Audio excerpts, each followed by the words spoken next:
आतंकवादी कोई भी हमला बिना सोचे समझे नहीं करते। उनके हर हमले के पीछे एक मकसद होता है और उस मकसद को हासिल करने के लिए वो हमले की तारीख और समय बहुत सोच समझकर चुनते हैं। पहलगाम हमले के लिए 22 अप्रैल 2025 की तारीख का चुनाव भी कोई इत्तेफाक नहीं था। इसके पीछे एक गहरी और सोची समझी साजिश थी। इस तारीख को चुनने का सबसे बड़ा कारण था भारत में एक बड़े अंतरराष्ट्रीय मेहमान की मौजूदगी। आतंकियों और उनके आकाओं को पता था कि इस दिन हमला करने से उन्हें दुनिया भर के मीडिया का ध्यान मिलेगा, जो शायद किसी और दिन न मिलता। इस हमले के समय कई चीजें एक साथ हो रही थीं, जो आतंकियों के मकसद को पूरा करती थीं। सबसे पहली और अहम बात, अमरनाथ यात्रा के लिए रजिस्ट्रेशन की प्रक्रिया शुरू हो चुकी थी। हर साल लाखों हिंदू श्रद्धालु इस पवित्र यात्रा के लिए कश्मीर आते हैं। इस यात्रा को निशाना बनाना आतंकियों का पुराना मकसद रहा है। पहलगाम अमरनाथ यात्रा का एक अहम पड़ाव है। यात्रा शुरू होने से ठीक पहले पहलगाम में हमला करके आतंकी देश भर के श्रद्धालुओं के मन में डर पैदा करना चाहते थे, ताकि कम से कम लोग यात्रा के लिए आएं और दुनिया में यह संदेश जाए कि कश्मीर हिंदुओं के लिए सुरक्षित नहीं है। इसके अलावा उस समय जम्मू के राजौरी और पूंछ जैसे इलाकों में भारतीय सेना आतंकियों के खिलाफ बड़े ऑपरेशन चला रही थी। इन ऑपरेशनों में कई बड़े आतंकी कमांडर मारे गए थे। सेना के बढ़ते दबाव से आतंकी संगठन बौखलाए हुए थे। पहलगाम हमला एक तरह से उस दबाव का जवाब था। वो दिखाना चाहते थे कि अगर सेना उन्हें जम्मू में निशाना बनाएगी तो वो कश्मीर में आम नागरिकों को निशाना बनाएंगे। ये उनकी हताशा को भी दिखाता है कि वो अब सीधे सेना से लड़ने की बजाय निहत्थे थे और बेगुनाह लोगों को अपना निशाना बना रहे थे, जो कि सबसे आसान टारगेट होते हैं। एक और वजह जो इस हमले के समय से जुड़ती है वो है पाकिस्तान के सेना प्रमुख जनरल असीम मुनीर का भड़काऊ बयान। हमले से कुछ ही दिन पहले मुनीर ने 2 नेशन थ्योरी का जिक्र करते हुए कश्मीर को पाकिस्तान की दुखती रग बताया था। इस तरह के बयान सीमा पार बैठे आतंकी गुटों के लिए एक तरह से हरा सिग्नल होते हैं। यह बयानबाजी और उसके तुरंत बाद हुआ यह हमला दोनों के बीच के गहरे कनेक्शन को साफ तौर पर दिखाता है। यह बताता है कि यह हमला सिर्फ कुछ भटके हुए आतंकियों का काम नहीं था, बल्कि इसके पीछे एक पूरी राष्ट्रीय नीति काम कर रही थी। जब अमेरिकी मेहमान भारत में थे तो पहलगाम हमले की टाइमिंग का सबसे बड़ा और सबसे महत्वपूर्ण पहलू था अमेरिकी उपराष्ट्रपति जेडी वेंस का भारत दौरा। वेंस 21 अप्रैल से 24 अप्रैल 2025 तक भारत की यात्रा पर थे। 22 अप्रैल को जब पहलगाम में गोलियां चल रही थीं, ठीक उसी समय अमेरिकी उपराष्ट्रपति भारत में उच्च स्तरीय बैठकों में हिस्सा ले रहे थे। देखिए, यह महज एक संयोग नहीं हो सकता। आतंकियों और उनके पाकिस्तानी आकाओं ने जानबूझकर इस समय को चुना ताकि वो भारत को अंतर्राष्ट्रीय मंच पर शर्मिंदा कर सकें। उनका मकसद दुनिया को और खास तौर पर अमेरिका को यह दिखाना था कि भारत के दावे खोखले हैं और कश्मीर में हालात सामान्य नहीं है। यह पाकिस्तान की पुरानी रणनीति का हिस्सा है।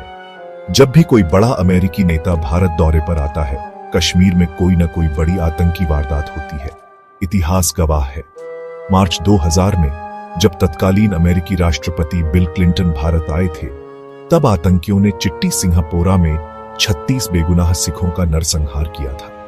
इसी तरह मई 2002 में जब अमेरिकी सहायक विदेश मंत्री क्रिस्टीना रोका भारत दौरे पर थीं, तब जम्मू के कालूचक में एक आर्मी कैंप पर हमला हुआ था, जिसमें कई सैनिकों के परिवार मारे गए थे। पहलगाम हमला इसी पैटर्न की एक और कड़ी था, जिसका उद्देश्य भारत की बढ़ती वैश्विक साख पर बट्टा लगाना था। इस हमले के जरिए पाकिस्तान एक तीर से कई निशाने साधना चाहता था। पहला, वो भारत की छवि को एक ऐसे देश के रूप में पेश करना चाहता था जो अपने ही क्षेत्र में स्थिरता कायम नहीं रख सकता। दूसरा, वो कश्मीर मुद्दे का फिर से अंतर्राष्ट्रीयकरण करना चाहता था। उसे उम्मीद थी कि इस हमले के बाद अमेरिका भारत पर कश्मीर को लेकर बातचीत करने का दबाव बनाएगा। तीसरा, वो भारत और अमेरिका के बीच बढ़ते रणनीतिक संबंधों में दरार डालना चाहता था। वो अमेरिका को यह संदेश देना चाहता था कि भारत एक भरोसेमंद साथी नहीं हो सकता, क्योंकि वो आतंकवाद से ही जूझ रहा है। इस रणनीति को रीहाइफनेशन कहा जाता है, यानी भारत की पहचान को फिर से पाकिस्तान के साथ जोड़ देना। पिछले कुछ सालों में भारत ने अपनी छवि एक उभरती हुई वैश्विक शक्ति और इंडो पैसिफिक क्षेत्र में चीन के मुकाबले एक मजबूत लोकतंत्र के रूप में बनाई थी। भारत इस हाइफन से बाहर निकल चुका था जिसमें उसे हमेशा पाकिस्तान के साथ जोड़कर देखा जाता था। पहलगाम हमले का एक बड़ा मकसद भारत को वापस उसी पुराने ब्रैकेट में धकेलना था जहां दुनिया भारत को देखने से पहले पाकिस्तान को भी देखी। यह भारत की विदेश नीति और उसकी वैश्विक महत्वाकांक्षाओं पर एक सीधा प्रहार था।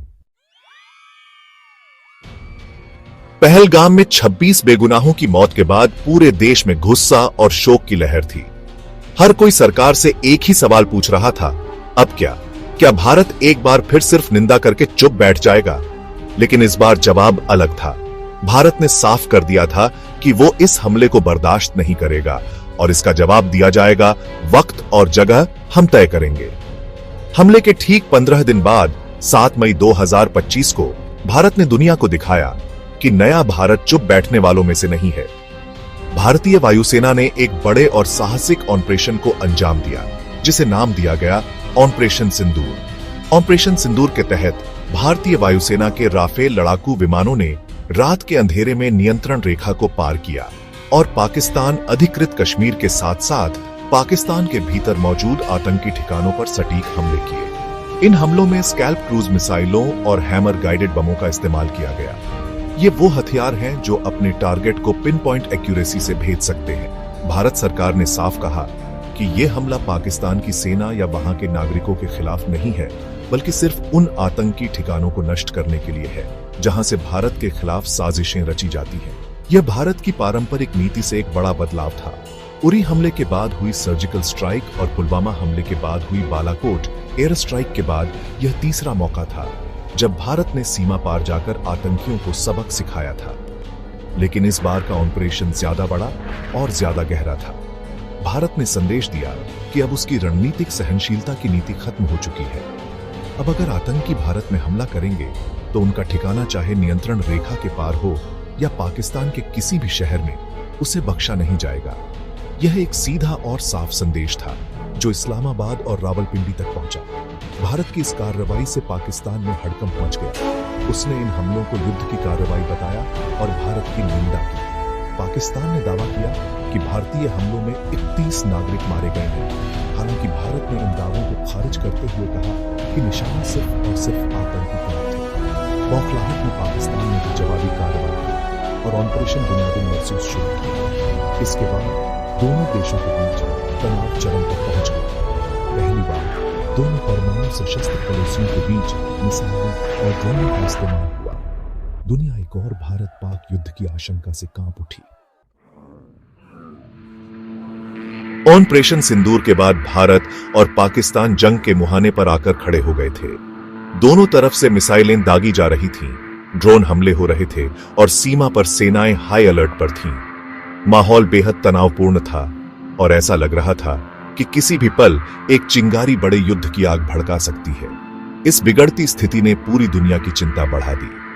अमेरिका, चीन, रूस और खाड़ी के देशों सहित कई अंतर्राष्ट्रीय शक्तियों को यह डर सताने लगा कि अगर दो परमाणु संपन्न देशों के बीच युद्ध छिड़ गया तो इसके परिणाम भयावह होंगे और इसका असर पूरी दुनिया पर पड़ेगा। इस संकट को टालने के लिए अंतर्राष्ट्रीय स्तर पर तुरंत कूटनीतिक प्रयास शुरू हो गए। अमेरिका ने सबसे सक्रिय भूमिका निभाई। उसने दोनों देशों से संयम बरतने की अपील की। अमेरिकी राष्ट्रपति डोनाल्ड ट्रंप ने सोशल मीडिया पर पोस्ट करके मध्यस्थता करने का दावा भी किया। हालांकि उनके इस दावे को भारत और पाकिस्तान दोनों ने ही पसंद नहीं किया। भारत का हमेशा से यही स्टैंड रहा है कि कश्मीर एक द्विपक्षीय मुद्दा है और इसमें किसी तीसरे पक्ष की मध्यस्थता स्वीकार नहीं की जाएगी। इसके बावजूद पर्दे के पीछे से अमेरिका और अन्य बड़े देश लगातार दोनों सरकारों के संपर्क में थे और तनाव कम करने की कोशिश कर रहे थे। राजनयिक मोर्चे पर भी दोनों देशों ने कड़े कदम उठाए।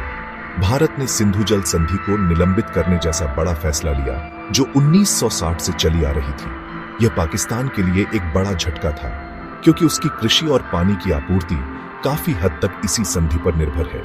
इसके जवाब में पाकिस्तान ने भी 1972 के शिमला समझौते को निलंबित करने की धमकी दे दी। दोनों देशों ने एक दूसरे के राजनयिकों को निकाल दिया और आपसी संबंध लगभग टूटने की कगार पर आ गए। यह दिखाता है कि जमीनी लड़ाई के साथ साथ कूटनीतिक लड़ाई भी अपने चरम पर थी।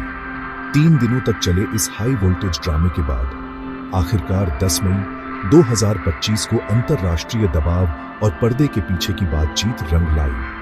भारत और पाकिस्तान संघर्ष विराम पर सहमत हो गए। दोनों देशों ने अपनी अपनी सेनाओं को पीछे हटने का आदेश दिया और मिसाइल हमलों को रोक दिया। एक बड़ा युद्ध टल गया, लेकिन इस घटना ने दक्षिण एशिया की शांति को एक बार फिर दांव पर लगा दिया था। संघर्ष विराम की घोषणा ने दुनिया को राहत की सांस दी, लेकिन यह सवाल अपनी जगह बना रहा कि क्या यह शांति स्थायी होगी या फिर किसी अगले आतंकी हमले तक का एक अस्थायी ठहराव है।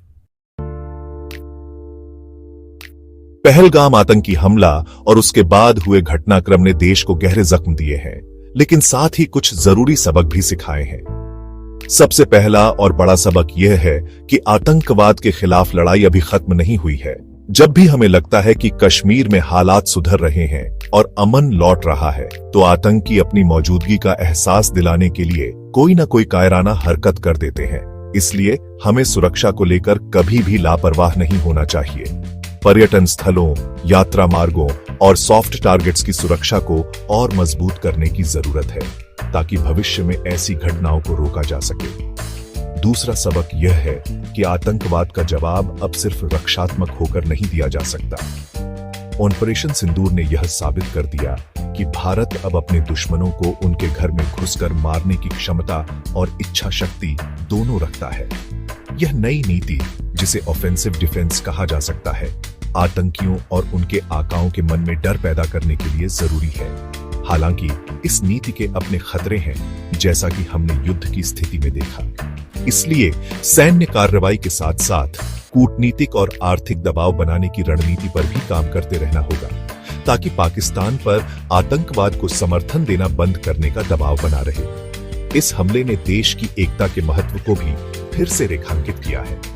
जब देश पर संकट आता है, तो सभी राजनीतिक दलों और नागरिकों को एकजुट होकर उसका सामना करना पड़ता है।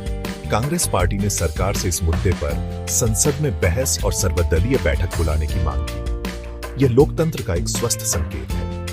राष्ट्रीय सुरक्षा के मुद्दों पर राजनीति से ऊपर उठकर एक साझा रणनीति बनाने की जरूरत है। सरकार ने भी 32 देशों में सर्वदलीय प्रतिनिधिमंडल भेजकर दुनिया के सामने भारत का पक्ष रखने की जो कोशिश की, वो एक सराहनीय कदम था। और अंत में सबसे जरूरी सबक आम लोगों के लिए है। पहलगाम का हमला हमें याद दिलाता है कि शांति और सामान्य स्थिति को हल्के में नहीं लेना चाहिए। हमें उन ताकतों से सावधान रहना होगा जो धर्म और क्षेत्र के नाम पर हमें बांटना चाहती है। सैयद हुसैन शाह जैसे कश्मीरियों की मौत यह बताती है कि आतंकवाद का शिकार हर कोई होता है। हमारी असली लड़ाई आतंकवाद और उसकी विचारधारा से है, किसी समुदाय या क्षेत्र से नहीं। पहलगाम में मारे गए 26 बेगुनाहों की याद हमें हमेशा यह याद दिलाती रहेगी कि अमन की कीमत